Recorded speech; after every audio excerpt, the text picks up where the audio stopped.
মার্কিন প্রেসিডেন্টের মধ্যস্থতায় Iran Israel যুদ্ধবিরতি শুরুর পর রাস্তায় বিজয় উল্লাস করেছে তেহরানবাসী।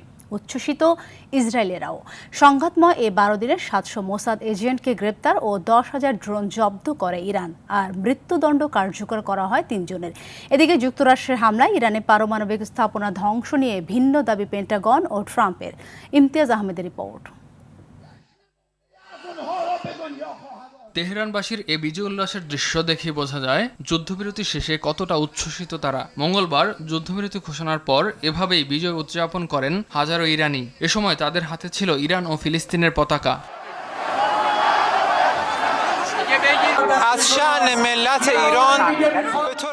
আজ আমি এখানে এসেছি শুধু এই কথা জানাতে যে কোনো উপায়ে আমরা ইরানি জাতির সম্মান রক্ষা করব। আমাদের সর্বোচ্চ নেতা আলী খামেনি যে নির্দেশনা দেবেন আমরা তাই মেনে চলব এবং তাকেই সমর্থন দিয়ে যাব।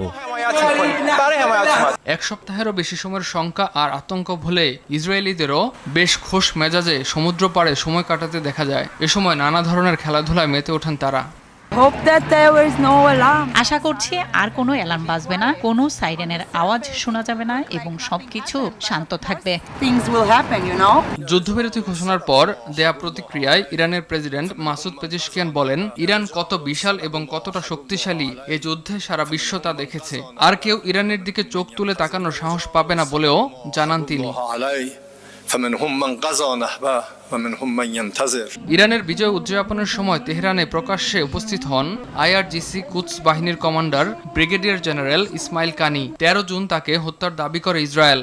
এদিকে তেহরানে গেল 12 দিনে 700 মোসাদ এজেন্টকে গ্রেপ্তার ও 10,000 ড্রোন জব্দ করেছে ইরান, আর গুপ্তচর বৃত্তির দায়ে মৃত্যুদণ্ড কার্যকর করা হয়েছে 3 জনের।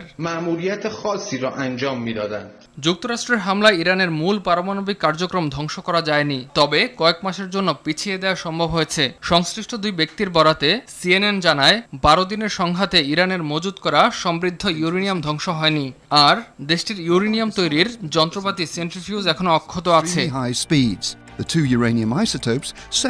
রয়টার্স বলছে ইরানের সমৃদ্ধ ইউরেনিয়ামের মজুদ এখনো অপসারণ করা হয়নি এবং তা খুঁজে পাওয়া যাচ্ছে না। রয়টার্সের প্রতিবেদনে দাবি করা হয় দেশটির পারমাণবিক কর্মসূচি হয়তো 1 বা 2 মাস পিছিয়ে দেয়া গেছে, কিন্তু যুক্তরাষ্ট্র ও ইসরায়েলি হামলায় তা ধ্বংস করা হয়নি। তবে এ তথ্য সঠিক নয় বলে দাবি করেছেন মার্কিন প্রেসিডেন্ট ডোনাল্ড ট্রাম্প।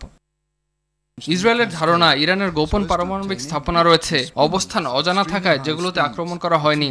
অন্যদিকে আন্তর্জাতিক পরমাণু শক্তি সংস্থা IAEA এর প্রধান গ্রোসি বলেছেন ইরানের প্রায় 900 পাউন্ড ইউরেনিয়াম কোথায় আছে সে সম্পর্কে অবগত নয় তারা। Our shared mission of atoms for peace is a noble one. Imtiaz Ahmed, It has RTV। saved millions of lives.